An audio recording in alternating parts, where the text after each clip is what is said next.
नमस्कार दोस्तों, आपका स्वागत है आपके अपने चैनल स्टडी वाइंस ऑफिशियल पर। तो आज का हमारा टॉपिक है जैन धर्म। ये धार्मिक आंदोलन का सेकंड पार्ट है।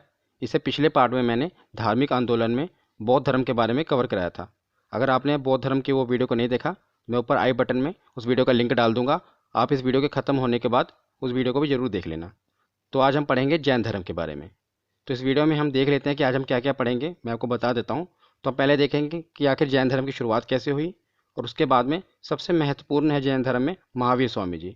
तो उनके हम सांसारिक जीवन के बारे में पढ़ेंगे, आध्यात्मिक जीवन के बारे में पढ़ेंगे, और जितने भी प्रमुख जैन तीर्थंकर हुए हैं उनके बारे में भी पढ़ेंगे। प्रतीक चिन्ह कौन कौन से थे, जैन संगीतियाँ कहाँ कहाँ हुई, और प्रमुख जैन मंदिर। मतलब कि हम वो सब कुछ पढ़ेंगे जिससे भी हमारे एग्जाम में क्वेश्चन बनते हैं। तो चलिए बिना देरी किए हुए इस वीडियो को शुरू करते हैं। तो चलिए वीडियो को शुरू करते हैं। तो जैसा कि बौद्ध धर्म में मैंने आपको बताया था कि 6ठी शताब्दी ईसा पूर्व भारत में धार्मिक आंदोलन का प्रभाव देखने को मिला और लोगों के विचारों में धार्मिक परिवर्तन देखने को मिल रहा था। तो उस समय दो ही प्रमुख धर्म थे, बौद्ध धर्म और दूसरा जैन धर्म। तो पहली वीडियो में मैंने आपको बौद्ध धर्म के बारे में बता दिया है। तो आज हम पढ़ेंगे जैन धर्म के बारे में। तो चलिए अब हम जैन धर्म के बारे में पढ़ते हैं। तो जैन धर्म के संस्थापक और प्रथम तीर्थंकर ऋषभदेव थे। याद रखिएगा, उनके संस्थापक और प्रथम तीर्थंकर ऋषभदेव थे। तो आखिरकार ये तीर्थंकर शब्द का मतलब क्या है? तो जो स्वयं तप के माध्यम से आत्मज्ञान प्राप्त करते हैं और जो संसार रूपी सागर से पार लगाने वाली तीर्थ की रचना करते हैं, उन्हें तीर्थंकर कहा जाता है। ठीक है, अब हम पढ़ते हैं प्रमुख जैन तीर्थंकर और उनके प्रतीक चिन्ह, क्योंकि एग्जाम में पूछे जाते हैं। तो याद रखिएगा, जैन धर्म में कुल 24 तीर्थंकर हुए थे। कितने? 24 तीर्थंकर। पर हमें पढ़ने हैं 3 ही तीर्थंकर के बारे में, क्योंकि यही तीनों पूछे जाते हैं, पहले, 23वें और 24वें। तो पहले तीर्थंकर कौन थे? ऋषभदेव थे, जो जैन धर्म के संस्थापक थे, और इनका प्रतीक चिन्ह है सांड, याद रखिएगा। और 23वें तीर्थंकर थे पार्श्वनाथ, इनका प्रतीक चिन्ह है सर्प यानी कि सांप। और 24वें और आखिरी जैन तीर्थंकर थे भगवान महावीर स्वामी, और इनका प्रतीक चिन्ह है शेर। तो ये तीनों आपको याद रखने हैं। अब हम देखते हैं 23वें तीर्थंकर, इनसे भी प्रश्न बनते हैं। तो जैन धर्म के 23वें तीर्थंकर पार्श्वनाथ थे, और इन्हें झारखंड के सम्मेद शिखर पर ज्ञान की प्राप्ति हुई थी। ये क्वेश्चन पूछा गया कि इन्हें कहाँ पर ज्ञान की प्राप्ति हुई थी? तो झारखंड के सम्मेद शिखर पर इन्हें ज्ञान की प्राप्ति हुई थी। और ज्ञान प्राप्ति के बाद इन्होंने कुल 4 नियम बताए थे, जिसे जैन धर्म में चतुरायन धर्म कहा गया है। और ये 4 नियम थे। पहला नियम था हिंसा ना करना, दूसरा सदा सत्य बोलना, तीसरा चोरी ना करना, और चौथा संपत्ति ना रखना। तो ज्ञान प्राप्ति के बाद पार्श्वनाथ जी ने ये कुल 4 नियम बताए थे, जिसे जैन धर्म में चतुरायन धर्म कहा गया है। याद रखिएगा। अब हम देखते हैं जैन धर्म के 24वें और अंतिम तीर्थंकर भगवान महावीर स्वामी जी के बारे में। तो जैन धर्म के 24वें और अंतिम तीर्थंकर भगवान महावीर स्वामी हैं, जिन्हें जैन धर्म का वास्तविक संस्थापक कहा जाता है। याद रखिएगा, जब पूछा जाए कि जैन धर्म के संस्थापक कौन थे, तो वो पहले तीर्थंकर ऋषभदेव थे। पर यह पूछा जाए कि जैन धर्म के वास्तविक संस्थापक कौन थे, तो याद रखिएगा वे भगवान महावीर स्वामी थे। अब हम भगवान महावीर स्वामी जी के सांसारिक जीवन के बारे में पढ़ते हैं। तो भगवान महावीर स्वामी का जन्म 540 ईसा पूर्व कुंडग्राम के वैशाली जिले में हुआ था। याद रखिएगा, ये जो इनकी जन्म तिथि है, मतलब कि 540 ईसा पूर्व, इसमें विवाद है। कुछ लोगों का कहना है कि इनका जन्म 599 ईसा पूर्व हुआ था, पर इतिहासकारों का मानना है कि इनका जन्म 540 ईसा पूर्व ही हुआ था। तो हम जो इतिहासकारों का मानना है उसी के बारे में पढ़ेंगे, और यही एग्जाम के में आपके पूछा जाता है कि उनका जन्म कब हुआ था। तो याद रखिएगा 540 ईसा पूर्व कुंडग्राम के वैशाली जिले में हुआ था। अब हम इनके पिता माता के बारे में देख लेते हैं, क्योंकि डायरेक्ट 1 नंबर का सवाल ये पूछ लिया जाता है। तो महावीर स्वामी जी के पिता का नाम था सिद्धार्थ, और उनकी माता का नाम था त्रिशला, और इनके एक भाई थे, इनका नाम था नंदीवर्धन। और महावीर स्वामी जी की पत्नी का नाम था यशोदा, और इनकी एक पुत्री हुई थी, उनका नाम था प्रियदर्शनी, और प्रियदर्शनी का विवाह हुआ था जमाली के साथ। तो भगवान महावीर स्वामी जी के दामाद कौन थे? जमाली थे। और याद रखिएगा, महावीर स्वामी जी के बचपन का नाम वर्धमान था। क्या था? वर्धमान। तो सांसारिक जीवन के बाद अब हम देखते हैं भगवान महावीर स्वामी जी के आध्यात्मिक जीवन के बारे में। तो महावीर स्वामी जी ने 30 वर्ष की उम्र में माता पिता की मृत्यु के पश्चात अपने बड़े भाई नंदीवर्धन से अनुमति लेकर संन्यास जीवन को स्वीकारा था। तो याद रखिएगा, 30 वर्ष की उम्र में माता पिता की मृत्यु के बाद इन्होंने अपने बड़े भाई नंदीवर्धन से आज्ञा ली, और उसके बाद संन्यास जीवन को स्वीकारा। और ये आगे बहुत ही महत्वपूर्ण है कि 12 वर्षों की कठिन तपस्या के बाद महावीर स्वामी जी ने ऋजुपालिका नदी के तट पर साल वृक्ष के नीचे तपस्या करते हुए ज्ञान की प्राप्ति हुई, और इस ज्ञान की प्राप्ति को जैन धर्म में कैवल्य कहा गया। तो इसकी एक एक लाइन महत्वपूर्ण है। या ये पूछा गया कि महावीर स्वामी जी को कहाँ पर ज्ञान की प्राप्ति हुई, तो याद रखिएगा ऋजुपालिका नदी के तट पर और साल वृक्ष के नीचे इन्हें ज्ञान की प्राप्ति हुई, और ज्ञान की प्राप्ति को क्या कहा गया? तो कैवल्य कहा गया।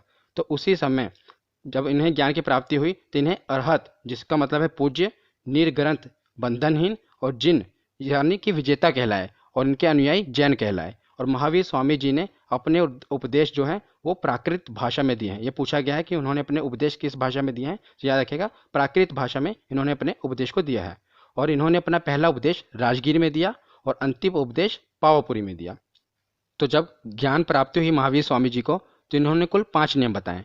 इससे पहले हमने पढ़ा था कि जो 23वें तीर्थंकर थे पार्श्वनाथ, उन्हें जब ज्ञान की प्राप्ति हुई थी तो उन्होंने 4 नियम बताए थे, और महावीर स्वामी जी ने कुल 5 नियम बताए, जिसे पंचायन धर्म कहा गया। बस इन्होंने एक धर्म और एक नियम ऐड कर दिया। बाकी जो 4 नियम थे ये वही जो पार्श्वनाथ जी ने बताए थे वही हैं, बस इन्होंने ब्रह्मचर्य जोड़ दिया। तो हमें याद रखने हैं, पहला हिंसा न करना, दूसरा सदा सत्य बोलना, तीसरा चोरी न करना, और चौथा संपत्ति न रखा। ये तो पार्श्वनाथ जी ने भी बताए थे, पर इन्होंने एक और जोड़ दिया जिसे ब्रह्मचर्य कहा गया। तो ये पंचायन धर्म था जिसे महावीर स्वामी जी ने ज्ञान प्राप्ति के बाद बताया। और महावीर स्वामी जी ने त्रिरत्न दिए, ये भी बहुत महत्वपूर्ण है, ये भी पूछे गए हैं। तो पहला है सम्यक दर्शन, दूसरा है सम्यक ज्ञान, और तीसरा है सम्यक आचरण। सम्यक को अगर हम इंग्लिश में बताएं तो इसका मतलब प्योर। तो सम्यक दर्शन, सम्यक ज्ञान और सम्यक आचरण, ये महावीर स्वामी जी ने त्रिरत्न दिए हैं। और उसके बाद हम देखते हैं कि जैन धर्म में ईश्वर की मान्यता नहीं है। ये पूछा गया क्वेश्चन कि क्या ईश्वर की मान्यता है जैन धर्म में, तो आपको याद रखना है, तो जैन धर्म है उसमें ईश्वर की मान्यता नहीं है, पर जैन धर्म में आत्मा की मान्यता जरूर है। तो ये आत्मा को मानते हैं पर इसमें ईश्वर की मान्यता नहीं है। और महावीर स्वामी जी भी पुनर्जन्म और कर्मकांड में विश्वास करते थे। मतलब जो जैन धर्म के अनुयायी हैं ये पुनर्जन्म में तो विश्वास करते हैं, पर इनकी ईश्वर में मान्यता नहीं है, ये आत्मा को मानते हैं। और उसके बाद हम देखते हैं कि 72 वर्ष की आयु में महावीर स्वामी जी की मृत्यु, जिसे निर्वाण कहा गया, 468 ईसा पूर्व बिहार के राज्य पावापुरी में हो गई। तो याद रखिएगा कब हुई थी, 468 ईसा पूर्व कहाँ पर हुई थी, तो पावापुरी में हुई थी। तो उसके बाद हम देखते हैं जब भगवान महावीर स्वामी जी का निर्वाण हो गया तो उनके 2 प्रमुख अनुयायी थे, बहुत ही महत्वपूर्ण है। पहले स्थूलभद्र और दूसरे भद्रबाहु, ये महावीर स्वामी जी के 2 प्रमुख अनुयायी थे। तो स्थूलभद्र से जिन्होंने गुरु दक्षिणा ली, मतलब स्थूलभद्र से जिन्होंने शिक्षा ली वे श्वेतांबर कहलाए, और भद्रबाहु से जिन्होंने शिक्षा ली, आगे भद्रबाहु से जिन्होंने मतलब गुरु दक्षिणा ली और शिक्षा ली, वो दिगंबर कहलाए। तो ये पूछा जाता है कि श्वेतांबर किसके अनुयायी थे, तो स्थूलभद्र के अनुयायी थे श्वेतांबर, और दिगंबर किसके अनुयायी थे, तो ये भद्रबाहु के अनुयायी थे दिगंबर। तो जो श्वेतांबर थे ये श्वेत वस्त्र धारण करते थे, इसीलिए इन्हें श्वेतांबर कहा गया, और जो नग्न रहते थे उन्हें दिगंबर कहा गया। ये महत्व। तो उसके बाद आगे हम देखते हैं कि जो भद्रबाहु और स्थूलभद्र ये दोनों मगध में ही रह रहे थे और वहीं पर जैन धर्म का विकास कर रहे थे। पर अचानक क्या हुआ, बहुत ही भीषण अकाल पड़ा मगध में, और मौर्य काल में 12 वर्ष का भीषण अकाल पड़ा, जिसके कारण भद्रबाहु अपने अनुयायियों के साथ दक्षिण भारत में कर्नाटक चले गए। स्थूलभद्र वहीं पर थे मगध में, पर भद्रबाहु अपने अनुयायियों के साथ दक्षिण भारत में कर्नाटक चले गए, और उनके साथ चंद्रगुप्त मौर्य, याद रखिएगा बहुत ही महत्वपूर्ण है, चंद्रगुप्त मौर्य वही जो चाणक्य के शिष्य थे, वो भी साथ ही उनके साथ आए, और जिन्होंने कर्नाटक के श्रवण बेलगोला में संलेखना विधि द्वारा अपने प्राण त्याग दिए। तो ये पूछा गया जाता है कि संलेखना विधि द्वारा किसने अपने प्राण त्याग दिए, तो याद रखिएगा चंद्रगुप्त मौर्य ने संलेखना विधि द्वारा कर्नाटक में अपने प्राण त्याग दिए। तो आखिरकार ये संलेखना विधि क्या है, तो ये संलेखना विधि जो है जैन धर्म में मतलब मुक्ति पाने की एक विधि है, जिसमें क्या किया जाता है, बहुत ही कठिन तपस्या है, जिसमें अन्न और जल को त्याग दिया जाता है और अपने शरीर को कष्ट देकर खत्म कर दिया जाता है। तो ये एक संलेखना विधि है जिसमें मुक्ति प्राप्त होती है जैन धर्म के अनुसार। उसके बाद हम देखते हैं कि जैन धर्म के प्रचार के लिए 2 जैन संगतियाँ हुई। तो देखा क्या गया कि जब महावीर स्वामी जी का निर्वाण हो गया तो उसके बाद जो था जैन धर्म में काफ़ी मतलब विवाद हो गया, जैन धर्म का खत्म हो रहा था। उसके लिए फिर क्या क्या कि संगतियाँ बुलाई गई। तो जो पहली संगति थी ये स्थूलभद्र ने बुलाई, जो कि उनके आपको पता है ना 2 प्रिय अनुयायी थे, एक स्थूलभद्र और एक भद्रबाहु। तो स्थूलभद्र ने पहली जैन संगति के ये अध्यक्ष थे 300 ईसा पूर्व। कहाँ पर ये संगति हुई थी, तो पाटलिपुत्र। पहली संगति हुई थी 300 ईसा पूर्व पाटलिपुत्र में, और इसके अध्यक्ष थे स्थूलभद्र। उसके बाद दूसरी संगति, बस आपको 2 ही याद रखनी है कि 2 जैन संगतियाँ हुई थी, पहली पाटलिपुत्र में और दूसरी वल्लभी गुजरात में, और ये 6ठी शताब्दी यानी कि 600 ईस्वी में।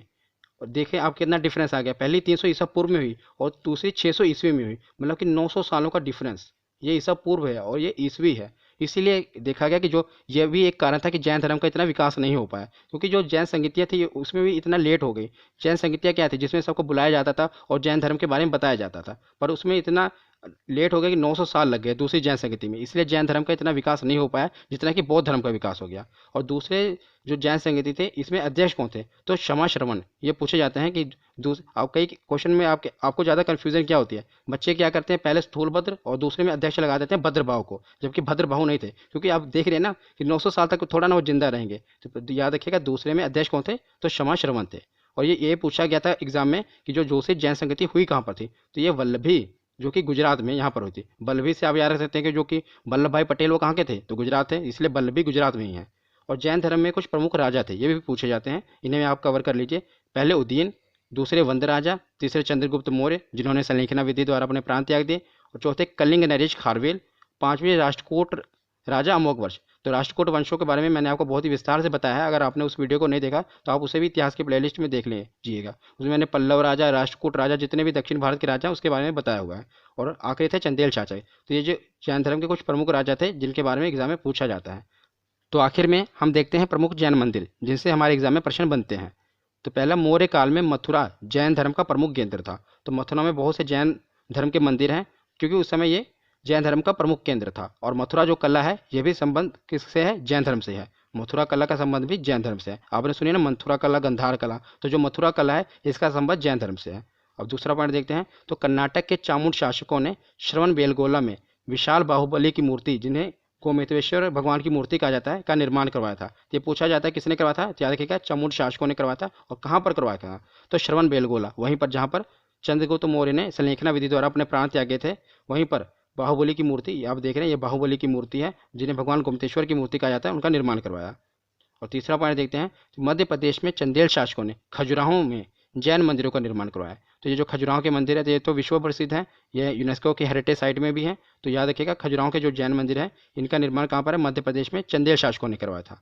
और आखिर में देखते हैं, ये भी बहुत महत्वपूर्ण है कि राजस्थान के माउंट आबू में जो दिलवाड़ा के जैन मंदिर है ये भी काफ़ी मशहूर है। तो ये क्वेश्चन बनता है कि जो दिलवाड़ा के जैन मंदिर है यहाँ कहाँ पर है, तो राजस्थान नहीं होता ऑप्शन में होता है माउंट आबू। तो याद रखना आपको कि जो राजस्थान में है वहाँ के माउंट आबू में जो दिलवाड़ा के प्रसिद्ध जैन मंदिर हैं। तो आज की ये वीडियो यहीं पर ख़त्म होती है। आशा करता हूँ आपको पसंद आई होगी। कैसे लगी आपको ये वीडियो कमेंट सेक्शन में जरूर बताना। धन्यवाद।